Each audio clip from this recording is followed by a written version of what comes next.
Hello friends, good morning to all of you, and today in this video we are going to start with the new chapter from the module B of the retail banking and the wealth management, and that's about the securitization of the assets. So do confirm the audio video quality at the earliest so that we can proceed. We have already covered the 15 chapters so far. And if you want to get the complete crash course videos, chapter-wise previous year questions, mock test, mega test, and the PDF notes, which are downloadable and printable, simply WhatsApp us writing JAIIB and send it to the number 83609 44207. So you simply just need to WhatsApp me JAIIB to the above number and I'll be sharing all the details with you. Right? So if you have not subscribed to the channel so far, do subscribe the channel and press the bell notification icon so that you get updated whenever we upload the new video. So it's about the securitization of the assets. So the audio video quality working all fine. Let's start the session now. So when we are talking about the securitization, what it is actually, securitization is a financial process. It is what? Securitization is a financial process where a single performing asset, or let's say a pool of the performing assets, are basically sold by the originator. Originator means the bank or the entity who has actually sanctioned the loans. Now let's assume ABC is the originator who has sanctioned the loans, and here is a pool of accounts of the standard assets, or let's say non-performing assets are there, and the liquidity is not available with the ABC, that is a obligor, that is basically originator, not obligor, the originator. The ABC is the originator here. Let me write over here, right? So ABC is the bank who has sanctioned the loans which are NPAs, and now this basically originator is going to sell off these loans to a company, and these loans will be sold to the asset reconstruction company. We say it to be ARC, asset reconstruction company. To the ARC, these will be sold. And now ARC will be setting up a special purpose vehicle for this particular purpose, so as to convert these loans into the security receipts or the pass-through certificates. So it will be converting the loans, the pool of loans that it has purchased from the originator, and will be converting these loans to the security receipts. At the same time, we'll be making efforts so as for the recovery in the loan accounts. And here, the qualified institutional buyers, investors, those will be investing into these security receipts. Now, the funds would be available with the SPV, and the amount is paid to the originator, right? And the recovery efforts will be made. Recovery will be generated. Whatsoever the return will be generated, that will be paid to the investors. That will be paid back to the investors. Now the complete risk is now shifted to the investors. That's basically said to be the securitization, right?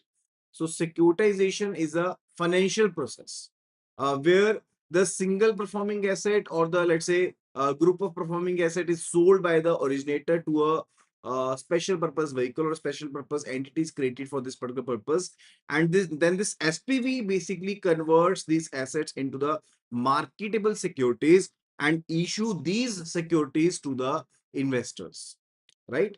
So as per the Reserve Bank of India, if we are talking about as per the Reserve Bank of India framework, the securitization of the standard assets is governed by the RBI securitization of the standard assets direction 2021. Clear with it? And also, it can be the case that the securitization of the stressed assets can be done, right? So let's have a look at these terms. Let me clear this data from here, right? I just wanted to give you an example related to it. I hope that you must have understood the basic of securitization. Basic of securitization. Now let's have a look at the terms which will be used or which we have used. First of all, it's about the obligor. Obligor is basically the person who is liable to pay the debt, right? Who is basically liable so as to pay the receivables. Uh, Basically, they can be getting the valid discharge when they will be paying off their debt. So that's the obligor. Second one, it's the originator who has actually sanctioned the loans. So it's a bank, it's the NBFC, it's a company who is going to transfer the assets from its balance sheet to the SPV. That will be selling it to the SPV or the asset reconstruction company. That's the originator. The third one, it's about the special purpose vehicle, SPV or SPE, that is special uh, purpose entity. So it's a separate legal entity. It's like a separate company which is created for this sole purpose. It's a special purpose vehicle or the special purpose entity which is specifically created for this particular purpose, and it is having the limited purpose. It is having the limited purpose for this, right? And after that, it's about the sponsor. Sponsor is who? The person or entity that's going to establish the SPV. Like in our case, we set it to be ARC, Asset Reconstruction Company. It could be anyone. It could be any entity which is going to establish the Asset Reconstruction Company, or which is going to establish the SPV, which is going to establish the SPV. Then now let's have a look at the securitization process, and it's very much important. I've already told you the process, but now let's have a look at it step by step. First of all, it's about the asset selection. Asset selection means the originator will be identifying the performing assets like housing loans, vehicle loans, credit card loans, right? MSME loans. So it's about the asset selection, and who will be doing that? The originator will be doing that. That pool of what particular accounts are to be created, right? The second one, it's about the creation of the SPV. That's the second step. Now, the loans will be shifted by the originator from its balance sheet to the sponsor, to the sponsor. And the sponsor will be creating a SPV, special purpose vehicle. So it will be created so as to isolate the asset from the originator's insolvency risk. And then further, there is asset transfer and immediate payment transfer. Asset transfer, first of all. The assets are transferred to the SPV. Like the true sale will be made to SPV, and the assets will be transferred from that particular sponsor to the special purpose vehicle. And now at that particular point, the originator is going to receive the payment. That's basically the immediate payment transfer is there. And further, it's about repackaging those securities. Now, the SPV will be responsible so as to convert those loans or the pool of loans to the security receipts. We say to be security receipt, or we say to be asset backed securities, or we say to be the PTC, pass through certificates. So these will be the marketable securities. PTC also we say it. PTC is pass through certificates.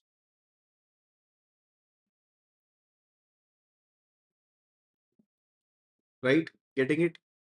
So repackaging of the securities will be done. And the last step, it will be like the SPV will be selling of these asset-backed securities or SPVs or the security receipts to the investors. And majorly these investors are who? Majorly these are the qualified institutional buyers. So that is the major step related to it. That's basically the issuance of securities. And further, the last step we can say it would be about the servicing. It would be about the servicing. Now, the sponsor will also be making efforts for the recovery purposes, and whatsoever the recovery will be made, that will be paid to the investors as per the agreed waterfall mechanism.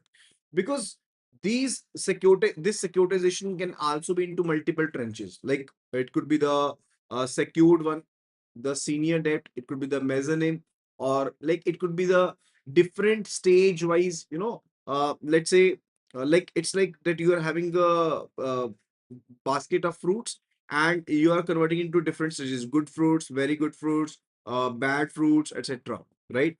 Now if you're talking about the best fruits, they will be carrying a very low risk, right? And when we're talking about just good fruits, or we are just talking about the bad fruits, in that case, there will be very high risk. So when the recovery is made, it will be falling in such a manner. First of all, the major proportion will be going toward the best bucket, then further toward the good, then toward the bad one, right? So the people who have invested into the bad bucket, they are going to basically get a recovery, but a later recovery. There is high risk.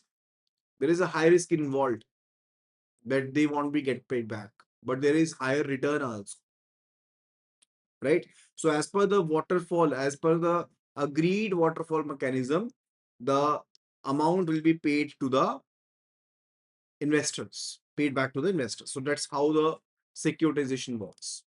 Getting it? Very much important from the exam point of view, right? Do confirm at the earliest that if you have understood the process so far. Now, let's have a look at the stages in the securitization process. There are multiple stages, not multiple, but like two stages in securitization. One, it is related to sale of the assets to the SPV, and the second one is related to issue of the tradable debt securities. So, who is going to sell? It's the originator. It's the originator who is going to sell these particular loans or assets to the sponsor. To the sponsor. And here it is a sponsor only who will be creating the SPV, right? And will be transferring the particular assets to the SPV. The second stage, it's about the SPV, which will be issuing the tradable debt securities based upon these assets. And further, there are investors like banks, mutual funds, insurance companies, pension funds, etc., who will be investing into it. And what are the advantages of securitization? Now, the originator, which was not having the cash with it, the liquidity crunch was there. Now, the illiquid loan assets can be converted into immediate cash. Those can be converted into the tradable securities. Further, the investors will be investing into it. So, the liquidity position is going to be improved. So, that's the first benefit related to it. So, that is the first benefit related to it. Okay. So, liquidity management is done well. Second one, it's related to risk mitigation. The risk which was with the originator, that is now fully transferred or partly transferred to the investors. That is not transferred to the investors who have invested the monies into the security receipts or the pass-through certificates. And also, if there is default in the asset, like in the case, if there is default in the asset, the SPV will be making efforts so as to sell off the security which is available and will be trying to realize the amounts. And definitely, that will be responsible for the underlying asset, not the bank. SPV will be responsible for the assets and not the bank. Clear that? The third one, it's about the capital adequacy. Why we are saying capital adequacy? Because see, as per the Basel norms, for whatsoever the risk weightage is there associated with an exposure, the banks are to maintain the capital adequacy ratio. The banks are to maintain the CAR, or capital risk weight asset ratio, said to be CRAR, right? So as per the Basel norms, minimum capital adequacy ratio is to be maintained for every asset. And now when the asset is removed from the balance sheet, that particular capital which was maintained for that particular exposure is now not to be maintained. So assets move off the balance sheet the capital requirement will be reduced subject to the regulatory conditions. So that's the kind of third benefit we can say here. And the fourth one, it's about diversification. Now the banks can assess the capital market funding instead of depending upon the deposits one, right? So it's about the funding diversification, which is present over there. Like the bank can be diversifying their funding sources by tapping into the capital market through the securitization. So it's just like you were having the loans which were illiquid, and now you can get them converted into the security receipts, and the investors will be investing into it, and your illiquid amount will be converted to the liquid amount. Okay. So that's about the securitization process. After that, it's about the RBI new directives for the securitization standard assets loan transfer. So do confirm the audio video quality at the earliest, and also do confirm that if you have understood the part so far, so that we can proceed. So it's about the securitization, quite an important topic so far. So it's working all fine, and thank you for responding back. So the next topic that we're going to cover, it's about the RBI new directive. It's about the RBI framework on securitization and the loan transfer. And this is basically applicable to the scheduled commercial banks, excluding the regional rural banks, not applicable on the RRBs, and further all India financial institutions, small finance bank, NBFCs, this is applicable. Now, the concept of securitization is clear to you. That is almost clear to you. What is the concept of securitization? Now, like homogeneous assets are basically grouped together. Homogeneous asset means like of one category. Let's say we are talking about the housing loans or credit cards or MSME loans. Those are pooled together and those are transferred to the SPV, and SPV then will be issuing the securities which are backed by these assets, and the investors will be investing into it, and that's it. But there is a term which is basically to be taken care of, that is a MRR. MRR, it is a minimum retention requirement. Minimum retention requirement. Now, what is MRR? Minimum retention requirement. And also there is one term MHP, minimum holding period.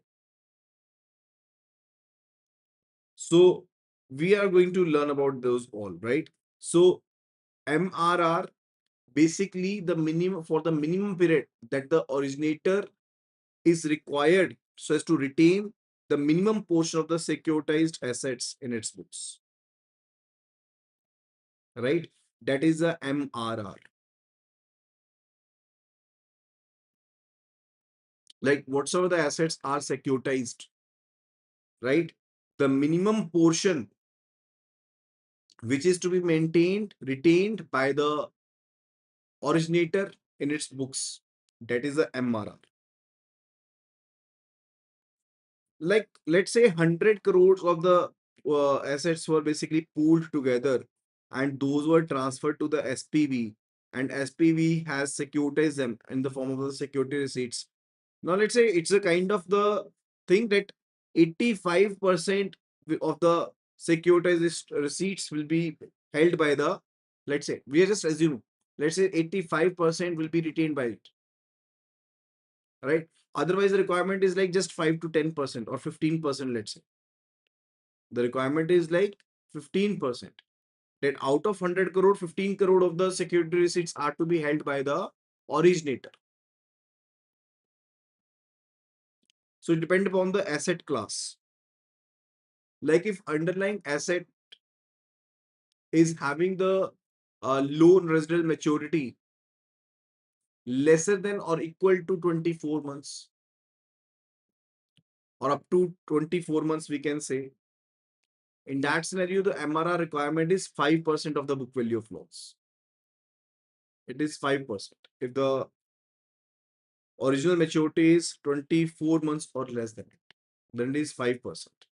And if it is more than 24 months, but if it is more than 24 months, like original maturity is greater than 24 months, or bullet repayment is there, then it is 10%. Then it is 10%. And when we're talking about the residential mortgage backed securities, like in the case of home loans, etc., if there is any maturity, it is 5%. So only for those loans, if those are not related to the residential mortgage-backed securities or the bullet repayment is not available, where the loan tenor is greater than 24 months, 10% of the MRR is to be done. Clear with it? Further after that, it's about the assets which are not eligible for the securitization. Like the revolving assets, we are having the CC limit, credit cards, those are not eligible, right? Purchased assets, which are not originated by the bank, those are not eligible for securitization. Existing exposures, so assets that you have purchased from other entities, those are not eligible. And other than that, also the revolving credit facilities such as credit card accounts, credit card receivables, those are not basically allowed. Securitization exposure such as mortgage backed or asset backed securities, existing securitization exposures, those are not eligible. And loans which are having a bullet repayment of both principal and interest, those are not eligible. Those are also not eligible. So next it's about the term MHP. So you have to take care that which assets are not eligible, like the cash credit cards are not eligible, purchased assets are not eligible, existing securitized exposures are not eligible, loan which are having the bullet repayment structures, those are not eligible. And what about the MHP? MHP is basically the term which is used like the originator retains securitized assets for the specified period, like before the securitization. The originator must be holding the asset for a specified period. That is said to be the MHP. MRR is basically the retention. MRR was related to the retention, that you are to retain minimum retention requirement, that you are to retain the security receipts with you, right? That was the MRR. But MHP is like we need to hold the asset for minimum this particular period before the securitization. Getting it? So there is a difference between it. The MHP is like the particular asset that you want to securitize. Before the securitization, you need to hold that particular asset for that particular period. That is the MHP. That is the MHP. Clear with it? Now, let's move further. And the MHP is there like the time period for which you are to retain the particular assets. That's going to strengthen the due diligence and the risk alignment. Otherwise, what will be happening? The banks will be sanctioning the loan, and if it is not working, they're just going to securitize it. So it should not be done, right? Further, it's about the DA, that is a direct assignment MRR. It's about the direct assignment MRR. So I've already told you that the assets which are having the maturity up to 24 months, MRR requirement is 5%. And if it is greater than 24 months, it's again 5%, right?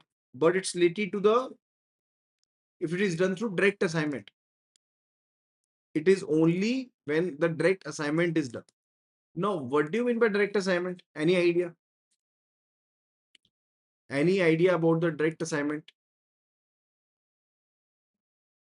Because for direct assignment, it is different. It is held differently. Otherwise, I just told you that for underlying loans which are having the residual maturity or maturity up greater than 24 months or the bullet payment is there, that was MRR was 10%. So direct assignment means when we are going to sell or transfer the pool of loan assets by the originator to another eligible entity without creating the SPV. So when we are creating the SPV, then the MRR requirement is different. But when we are not creating the SPV, then particularly it is said to be a direct assignment. Then we say it to be the direct assignment. And for that particular purpose, even if it is greater than 24 months, the MRR is 5% and not the 10%. Getting it? Clear with it? Right. Further, it's related to assets which are not eligible. We have already covered that particular thing, that assets from other entities, securitization exposures, loans with bullet repayment, revolving credit facilities like cash credit accounts and credit card receivables. These are not eligible, right? Further, after that, it's about the accounting and asset classification. Accounting and the asset classification. So if you're going to transfer the pool of loan accounts other than the retail loans, we are talking about the non-retail pools. Which accounts? We are talking about the non-retail pools, right? In that particular scenario, the originator should be maintaining the borrower-wise accounts. Originator means a bank who has sanctioned the loans should be maintaining the borrower-wise accounts for the proportionate amount that is retained in respect of each loan. Because I told you that this is a MRR requirement. This is the MRR requirement that for the loans other than the retail loans, if you're doing the pooling, then the borrower wise tracking is required. For that particular purpose, you are going to proportionately retaining the exposure. Loan wise exposure is to be maintained, right? Then it is related to the securitization of the non-performing assets. Like majorly what is done actually, the bank can be selling the stress assets to the asset reconstruction companies, to the other NBFCs or the financial institutions. The very first example that I gave you in the starting of the lecture, that was related to the securitization of the non-performing assets only, where the stressed assets are pooled together and further those are sold by the originator to the ARC, that is the asset reconstruction company, or to the other interested entities like banks or NBFCs, right? And further they are going to create, the ARC or the banks are going to create the SPV, special purpose vehicle, and it will be converted into the security receipts, right? And further, it could be the case that the assets can be offered to the diverse buyers. It's not just like that we are to sell to the ARCs only, we can be selling them to the other banks or NBFCs, right? And also it can be the case like we can be doing the public bidding, so that the best price can be received, so that the bank can be receiving the can do the better price discovery. After that, it's about the acquisition of stressed financial assets by the ARCs. It's about the acquisition of the stressed financial assets by the ARCs. Now what it is all about, like multiple debts and linked collateral can be acquired, like so as to facilitate the faster realization, the asset reconstruction company can consider acquiring all the financial assets due from a single debtor. Like what will be happening, like that the bank ABC has sanctioned the loan to the corporate PQR. Now it's not the only one facility which has been sanctioned, multiple facilities have been sanctioned to PQR. Now let's say one particular loan is NPA. So rather than like the NPA only will be, you know, securitized, the complete accounts of the one particular entity will be securitized so that it can be dealt in a better manner.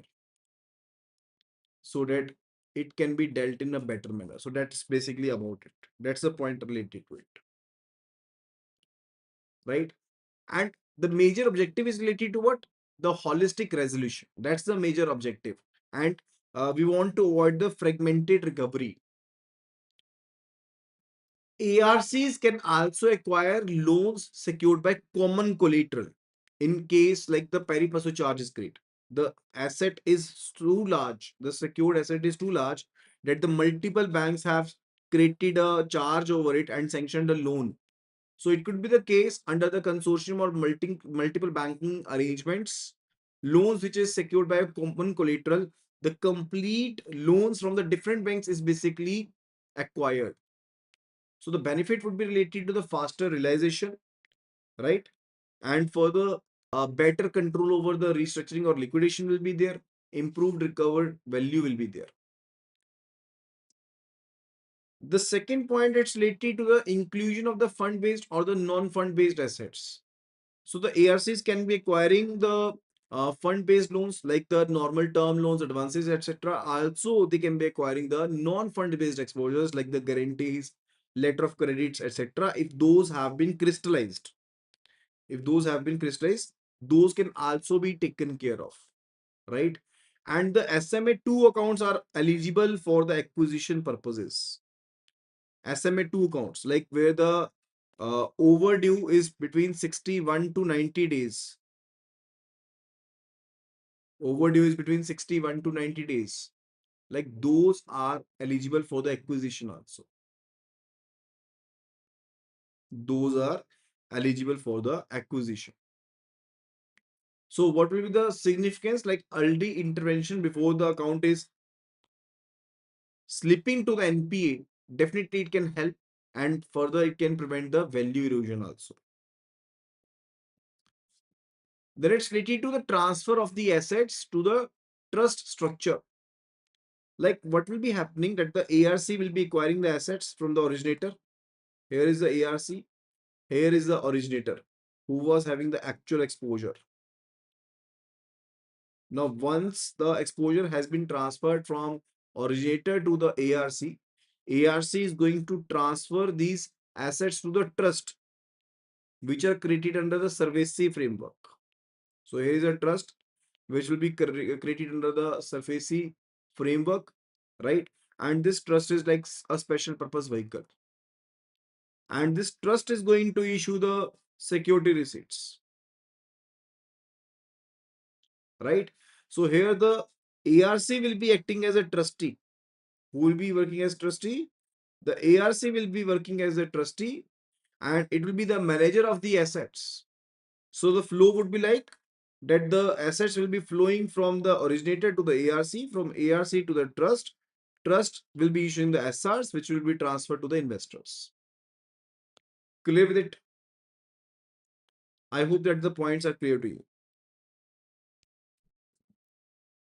Further, there is a regulatory timeline for the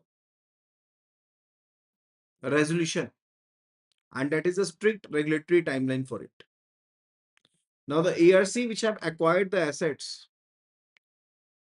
they are to basically have the normal resolution within a period of 5 years from the acquisition. Like if you acquired the particular asset being an ARC in 2021, you have to get it resoluted by 2026. It's the normal resolution period requirement. 5 years from the acquisition. And it is maximum up to 8 years only from the date of the original acquisition. Like the realization period can be extended. Maximum up to 8 years. Otherwise, it is just the 5 years that the resolution should be there. And extension authority would be the ARC board approval. Basically, ARC board will be approving the same, that if the extension is to be given or not. Why it is there? Because there should be a time-bound recovery mechanism. And it should not be like that the ARC should not be holding the indefinitely the non-performing assets. That's why it is there. Further, it's about the issuance of the security receipts. So as I told you that the trust which is created under the surface C, it's going to issue the security receipts, which we also say to be the pass-through certificates. And those are then transferred to the investors upon investments. So security receipts basically showcasing what? These security receipts are showcasing what? These are showcasing undivided right in underlying financial asset, right? And who will be working, who will be acting as trustee? The ARC is going to act as trustee for the security receipt holders. Further, it's about the limited transferability of SRs. Like these SRs can only be issued to the qualified institutional buyers, like the pension funds, mutual funds, right? Insurance companies. To these, the security receipts only can be issued. Banks, insurance companies, mutual funds, bank, etc. Right? And also, after that, it's related to the disclosure. Definitely, the disclosures must be there. Like the ARC must be maintaining the transparency of the asset pool. Whatsoever the risk factors are there, those must be disclosed. How they are valuing the things, that must be disclosed. And why disclosures must be there? Because we want to protect the investor interest, first of all, and also so as to enable the informed investment decisions. Further, it's related to minimum investment in SRs. Minimum investment in SR. We are talking about securitization of the NPAs, right? So minimum like investment in SRs is basically 15% of the SR value. Like the ARC must be having the skin in the game. Why it is done? So that ARC is having the skin in the game, right? So ARC should be holding 15% of the total security receipt value. This is done so that it align the ARC's interest with the investors. It's not just like that the ARC is working as mediator, just issuing the security receipts through the SPV and that's it. This thing particularly ensures accountability in the recovery. So now the ARC will be making efforts so as to recover the amount as soon as possible. And there is a continuous holding requirement also. Like till the redemption, 15% of the SRs are to be retained by the ARC. ARC cannot do the exit early. Till the redemption, 15%. What percent? 15% of the security receipts are to be retained.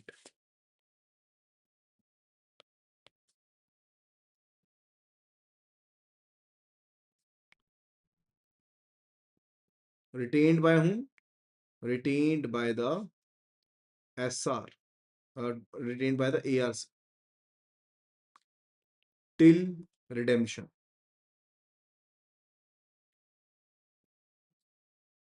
Right?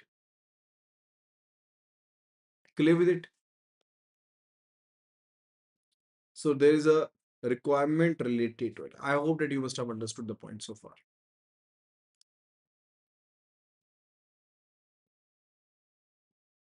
And after that, the next topic, it's about the bad bank. You must have heard about the bad bank. That what is bad bank? So bad banks are basically the asset reconstruction company. Bad banks are the asset reconstruction company. These are the specialized financial entity. And bad banks are going to do what? They are to purchase the NPA.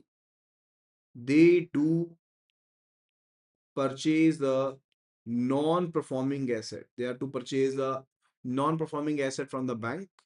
Then they're going to manage those non-performing assets, right? And they're going to recover the amount through the resolutions and they are going to restructure them like through the SPV. They're going to restructure them and further will be selling the security receipts. So the main purpose is what? That we want to segregate the NPAs from the banks. We want to clean up the bank balance sheet. We want to improve the credit flow in the economy, right? That's why the bad bank is created. And NARCL, that is National Asset Reconstruction Company Limited, NARCL, is India's official bad bank. It is India's official bad bank. And it is incorporated as what? It is incorporated as the asset reconstruction company. As an ARC, it is incorporated so that it can aggregate and resolve the large assets which are held by the banks. So it's kind of bad bank. It's a asset reconstruction company, and the initial capital of the NARCL was 6,000 crores, and it received the license in 2021. And for the public sector banks, do hold 51% of the ownership of the NARCL. Public sector banks. And how the NARCL will take over the bad loans? In the first phase, NARCL is to acquire stressed assets worth about 2 lakh crores.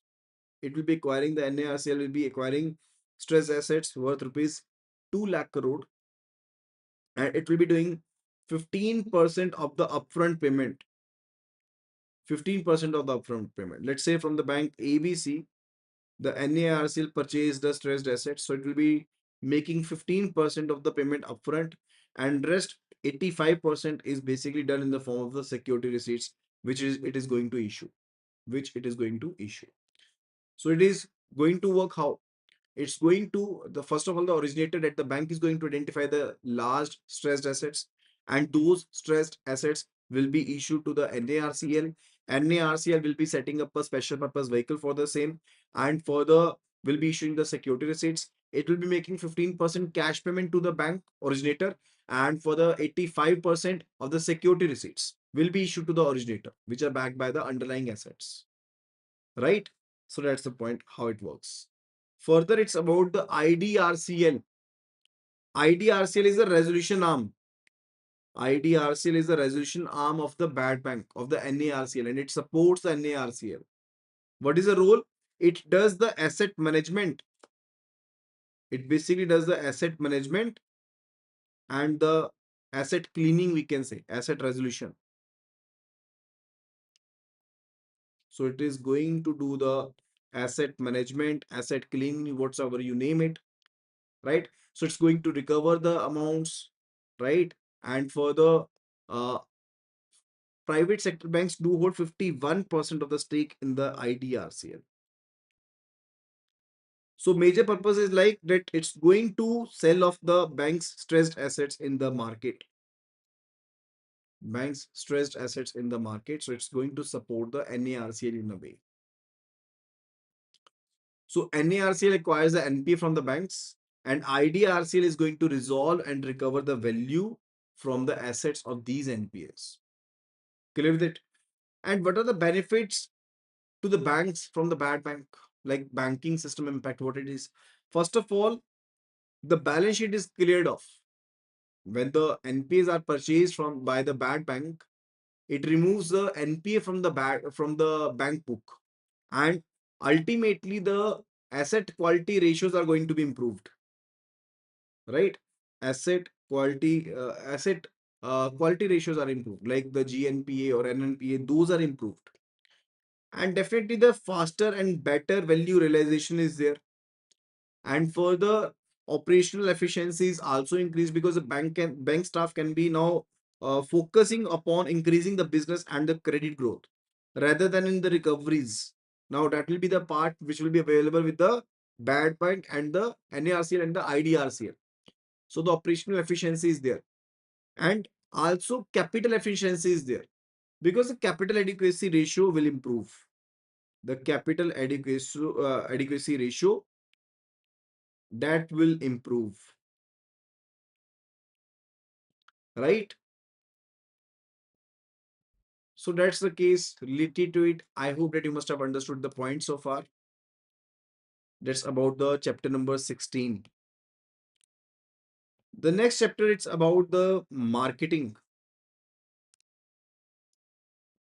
It's about the marketing. Chapter number 17 from the module C of the retail banking and the wealth management.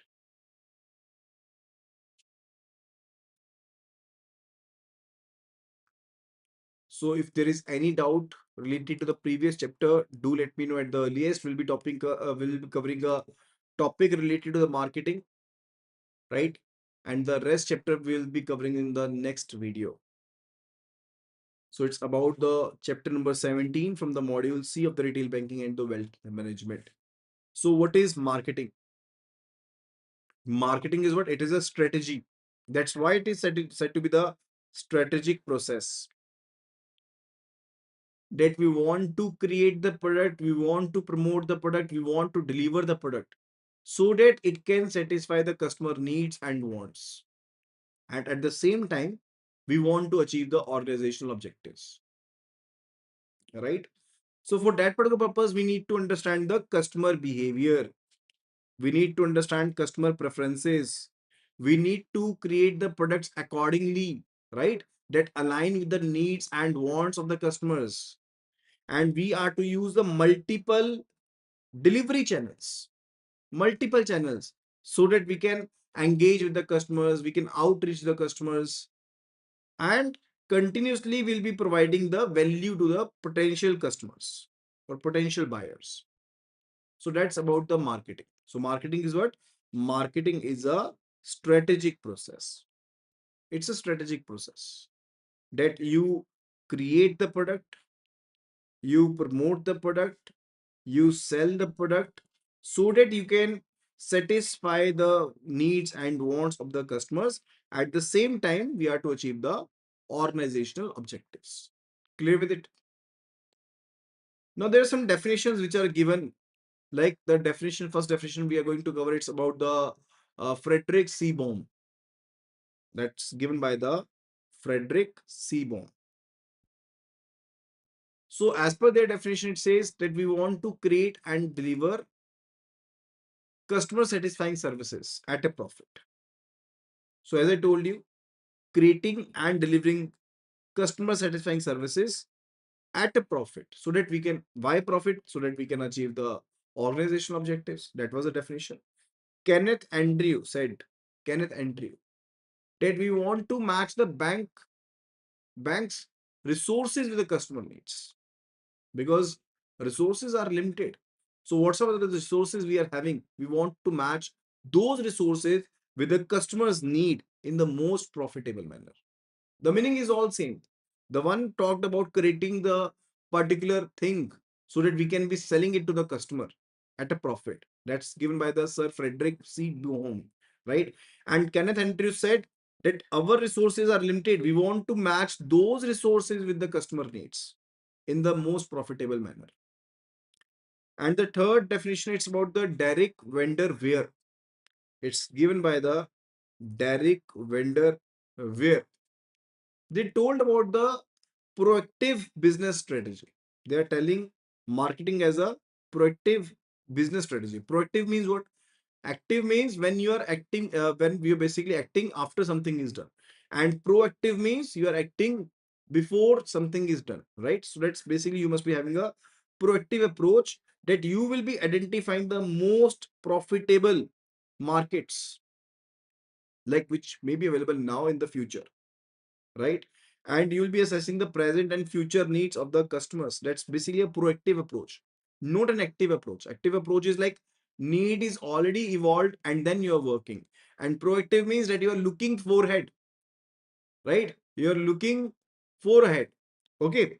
And further, you'll be identifying the most profitable markets. You'll be assessing the needs of the customers, present and future. You'll be setting the business development goals related to those, and you'll be adapting yourself to a changing market. That's the basic definition given by the Derek Vanderweer. So, Sir Frederick C. Bohm basically gave the definition related to creating and delivery, and Kenneth Andrews basically told about the matching the bank's resources, and the Derek Vendor Aware talked about the proactive business strategy aimed at the organizational excellence. Clear with it? And then it's related to the customer.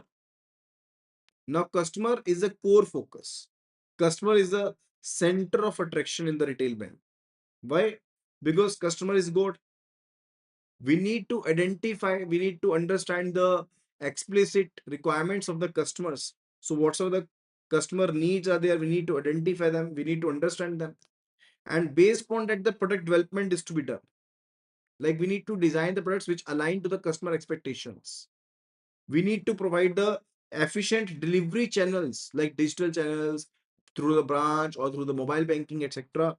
And then we should be focusing upon customer retention also, so that there is repeat usage, so the products are available continuously, and further the long term relationship with the customer is available. So that is to be done.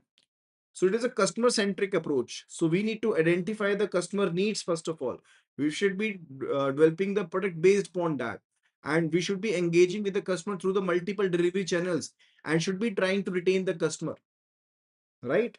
So that's customer centric process. And if we look at the process of marketing, first one, it's about the market research. We need to collect and analyze the data related to the customer preferences, related to the competitors strategies, related to the market trends. So we should be collecting the data. In-depth research is to be conducted. We should be analyzing the data. Second thing, it's related to target market identification.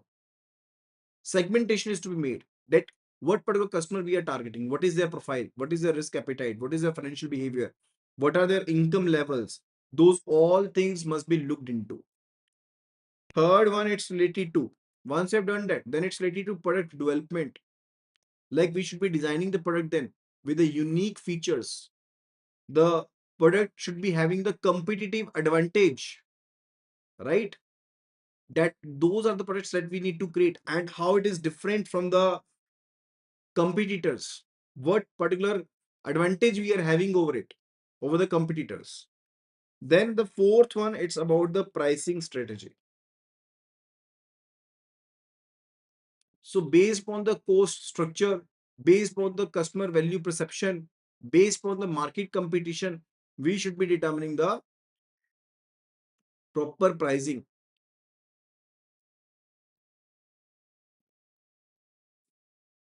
right? So that is to be done. And after that, it's about the promotion and advertising. So what you've done so far, you have gone through the market, you have done all the market research, you have found your market, targeted market, you have found your customer profile also, you have developed the product for that, you have given the differentiation to the product, you have basically decided the pricing of the product, and now it's the time to publicize the product through the digital platforms, through the traditional media, so as to create the awareness, so as for the brand positioning, it is to be done. And further, then it's about the distribution and sales, that so as to provide the particular product to the customer. It could be like a physical channel like through the branch banking, it could be a digital channel like for the mobile banking, and it could be a hybrid of it like through the relationship managers. So it's about the distribution. It could be physical, it could be the digital channel, or it could be a hybrid channel. Like for the banking point of view, physical channel means we are talking about the branches. Digital channel means, let's say we are talking about the mobile banking. And hybrid channel means, let's say we are talking about the relationship managers.